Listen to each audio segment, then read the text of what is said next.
The door clicked behind me, and the echo hung longer than it should have. "You're moving out," my mother's new husband said, leaning against the doorway with that smug grin, like he had rehearsed this line 1,000 times. "My son needs his own apartment." I stared at him, the words sinking like stones in my chest. "I'm Lila, 26, and I've lived in that apartment for 6 years, paid every bill, polished every corner, made it mine." "Excuse me," I asked, but my voice trembled, and I hated that it did. He smirked. "Excuse me? No, really. Pack your things.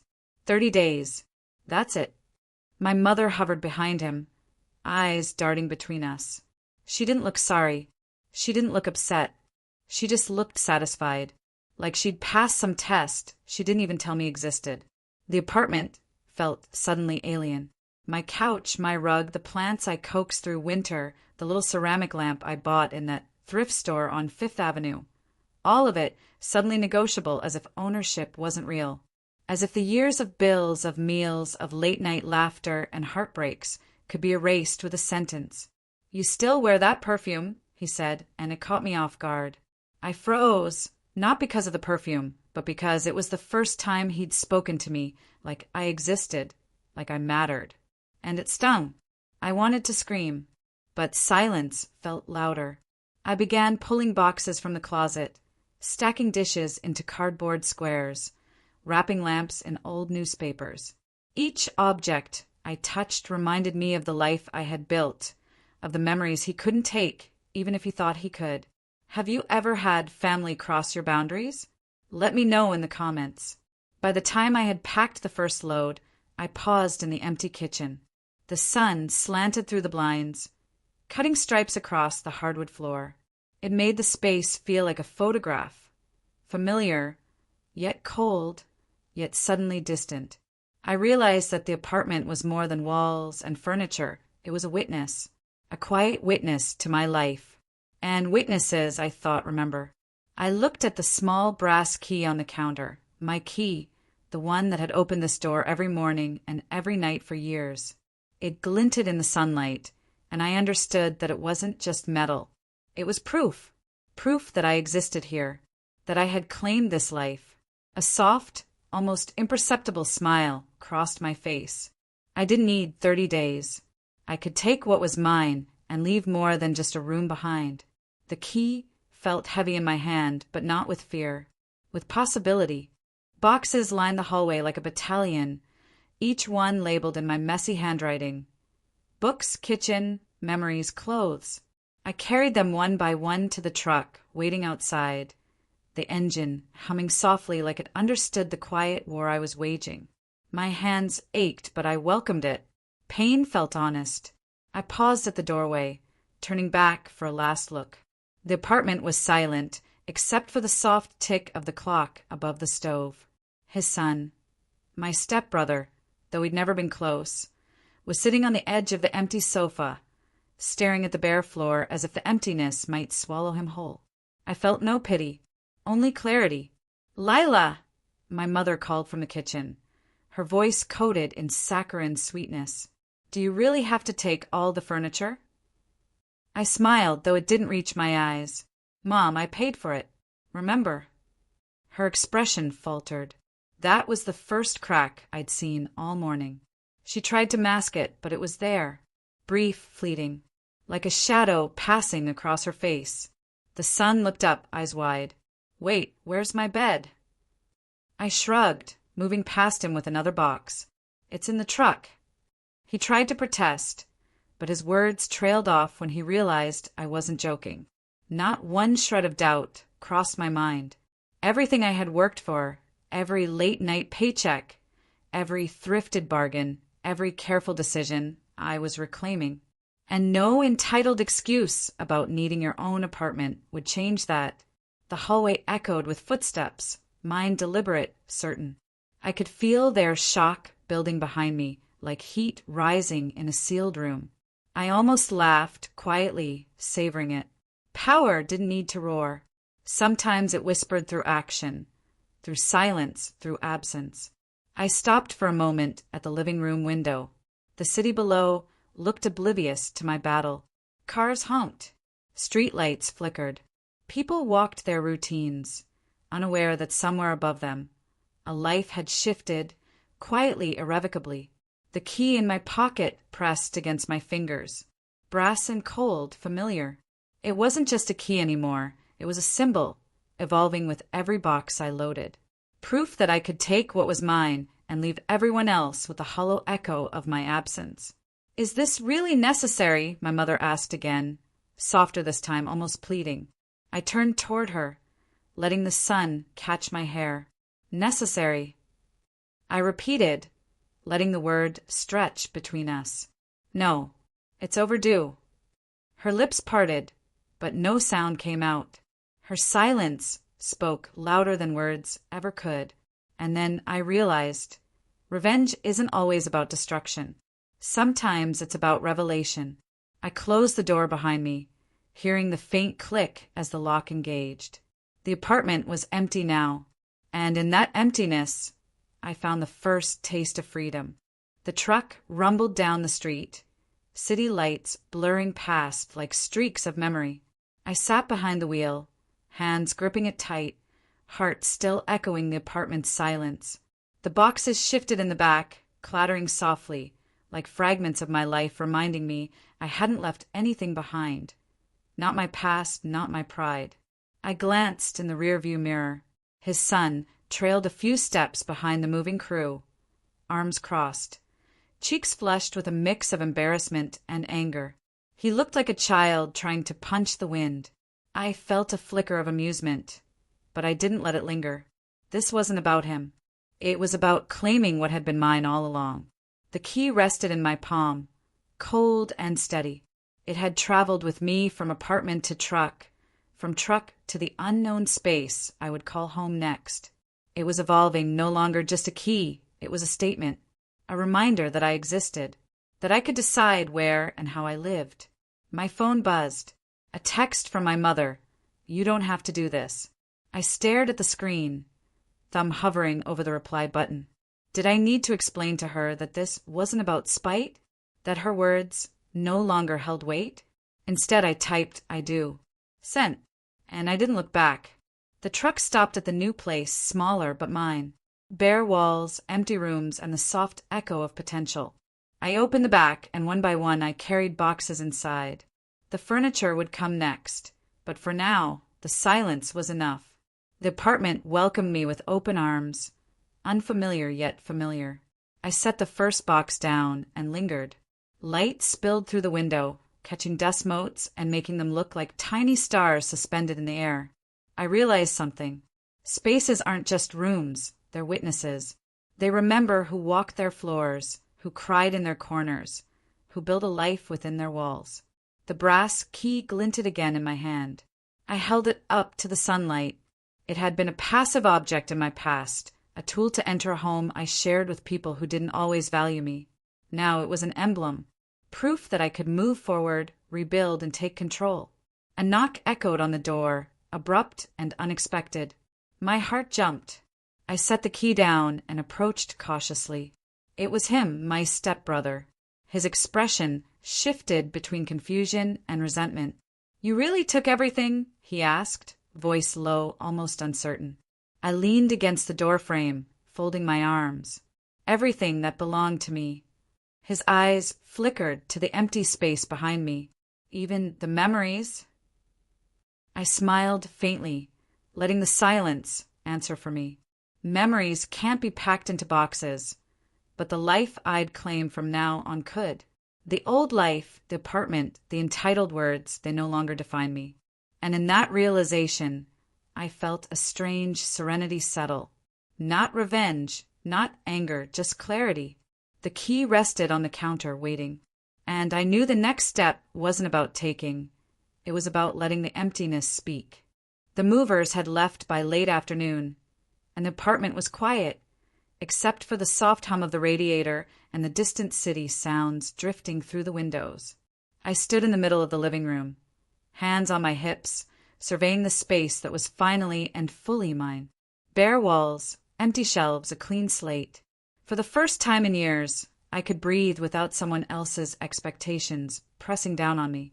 I picked up the brass key again, turning it over in my fingers. It had become more than a tool. It was a talisman of control. Each scuff and scratch on its surface told a story. The apartment I'd defended, the boxes I'd packed, the confrontation I'd endured. Then, unexpectedly, a small sound caught my attention, a soft tapping at the window. I froze. The city outside looked endless and indifferent, but the tap repeated. Curious, I approached and saw him. My stepbrother, leaning against the fire escape. He held a single photo, faded at the edges. You left this behind, he said quietly. His voice was low, almost vulnerable. I thought maybe you'd want it. I took the photo. It was of my mother, him, and me, years ago, smiling in front of the old apartment building. I hadn't realized how much I had carried the weight of missing moments until I held that small rectangle of paper. It was fragile, like the past itself, and I could feel its tension pressing into my fingers.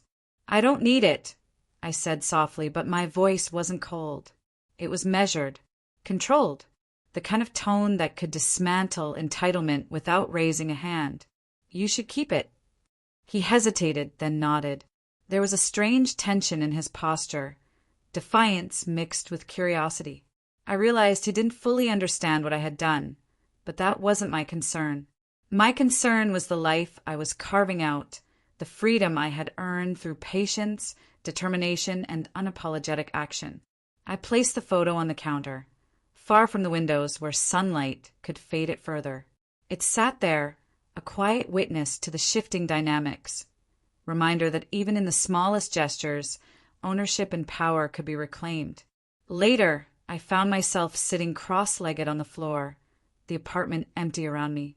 I traced patterns on the hardwood with my fingertips, imagining the furniture returning, one piece at a time, each arrival a reclamation. I realized revenge isn't always about making others feel the absence. It's about honoring yourself in their absence. A soft breeze moved through the open window, carrying distant laughter from the street below.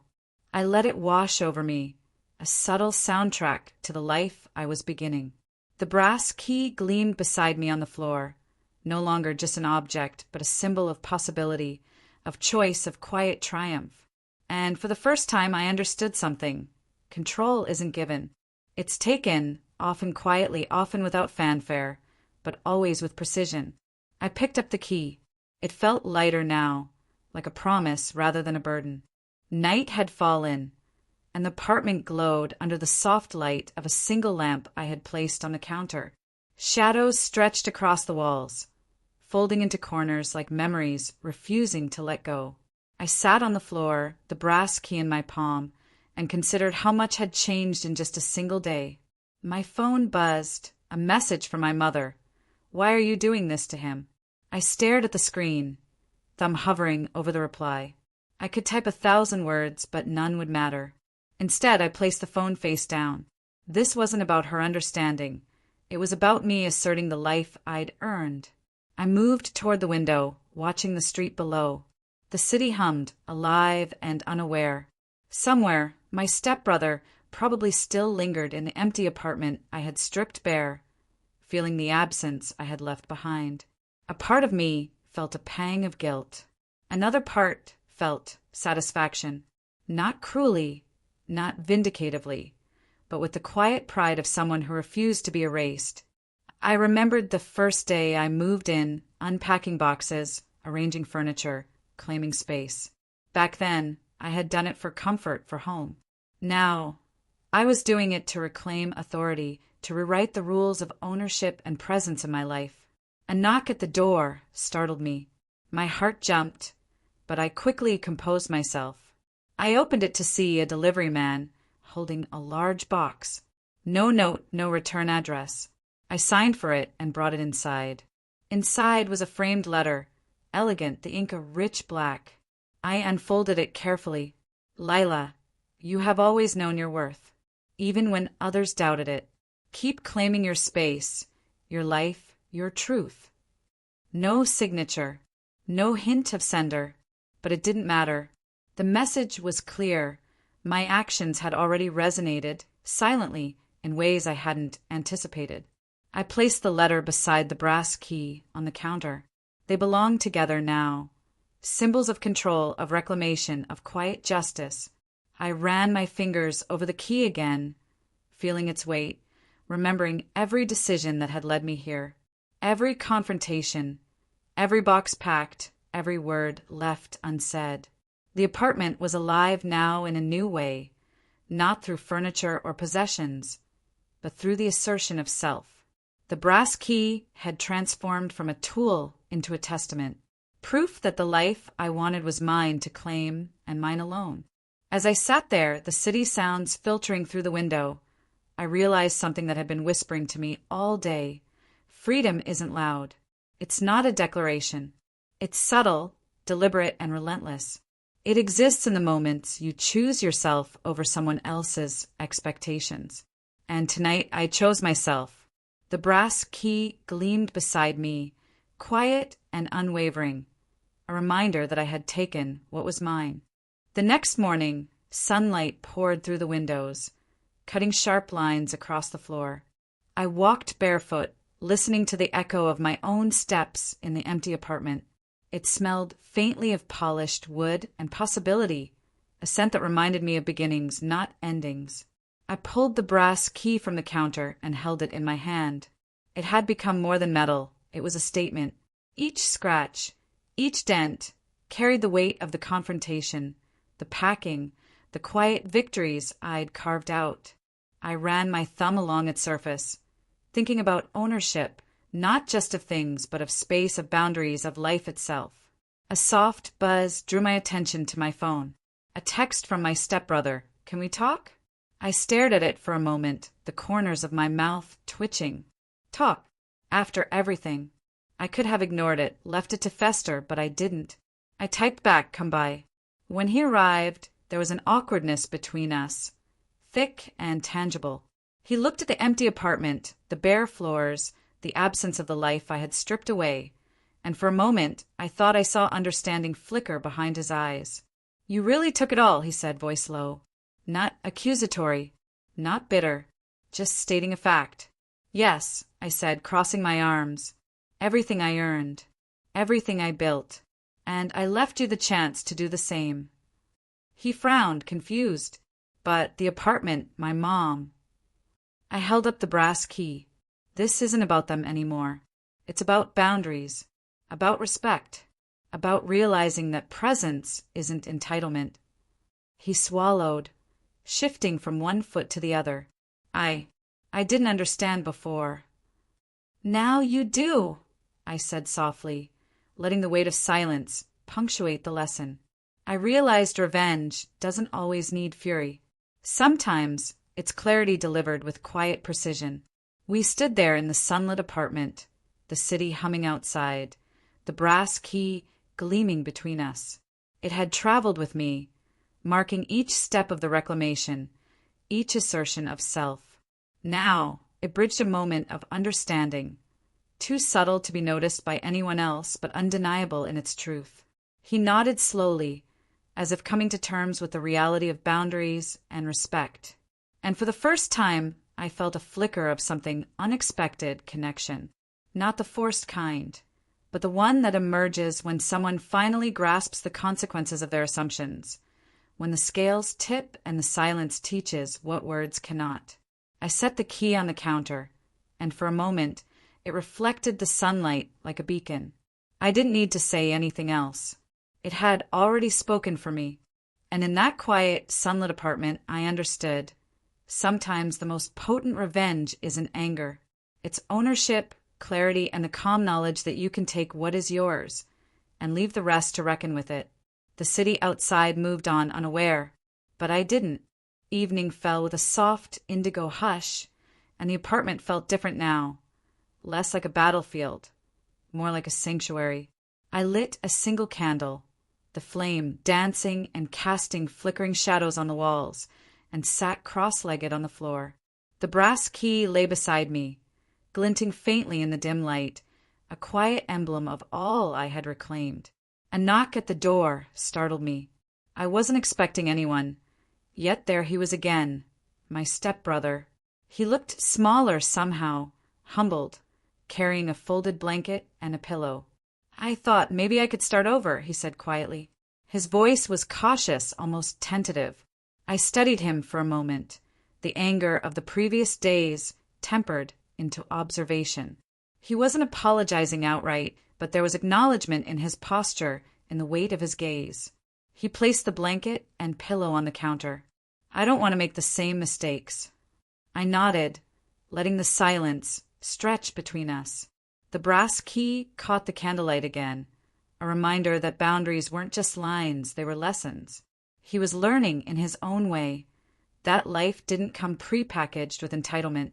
Later, I found myself standing by the window, city lights glimmering below. The wind carried a faint scent of rain, of streets washed clean, and I realized that my reclamation wasn't just about possessions.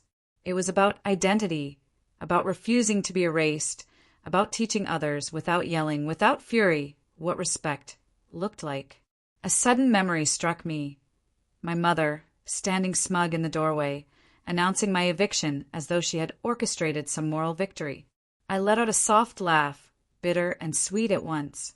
I had turned her lesson on its head. She had tried to claim authority over my life. I had claimed it back. And in doing so, I hadn't destroyed her or him. I had only clarified the terms. The brass key lay on the counter as I moved toward the couch, feeling the weight of quiet triumph settle in my chest. It wasn't a roar, not a spectacle. It was subtle, precise, undeniable. Freedom didn't need witnesses. It needed assertion, presence, choice. And then, almost imperceptibly, he said, "I get it now. I understand why you did all this." I looked at him, letting the words hang in the air. Not apology, not praise, just acknowledgement. That was enough. It was more than enough. I picked up the brass key, turning it in my fingers one last time for the night. It had guided me through confrontation, through reclamation, through understanding. Now it was a symbol not only of what I had taken back, but of the calm clarity that comes after the storm. Outside, the city moved on, unaware of the quiet revolutions happening within a single apartment. I closed my eyes, letting the candlelight flicker across my face, feeling the weight of ownership, of self, of justice that didn't need to scream. And in that moment, I realized some victories don't need witnesses. They simply exist. Morning light filtered softly through the blinds, warm and indifferent. I walked across the apartment, each step deliberate, letting the brass key rest in my palm like a talisman. Today wasn't about boxes or furniture. It was about closure, about the kind of quiet justice that doesn't make noise but leaves an imprint. My stepbrother stood by the window, watching the street below.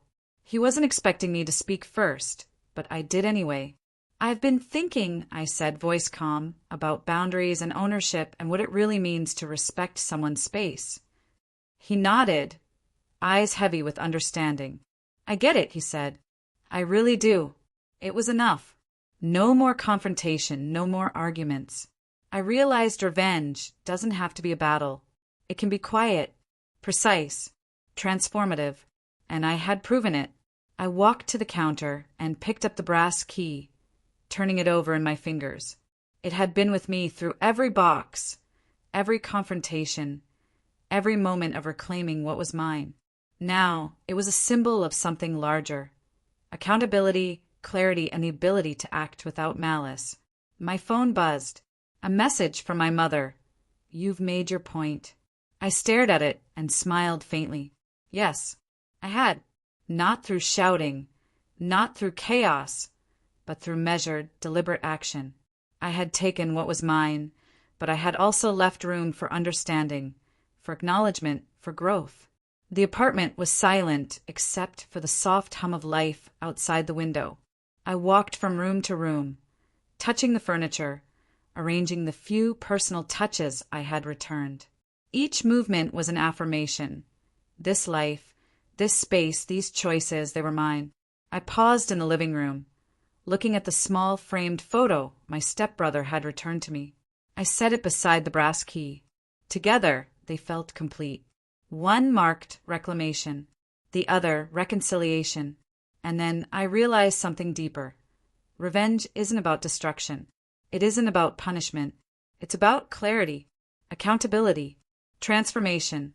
I had taught boundaries without bitterness, reclaimed my space without malice, and left the door open for understanding without expectation. I took a deep breath, feeling the calm settle into my chest like sunlight warming cold stone. The apartment, the key, the memories, they were all aligned now. I had closed the chapter without slamming the book shut. Outside, the city moved on. Inside, I had arrived. The brass key glinted one last time in the morning light, a quiet reminder that power isn't always loud. Sometimes it's subtle. Sometimes it's deliberate. Sometimes it's yours to hold and yours alone. I placed it gently on the counter, letting it rest.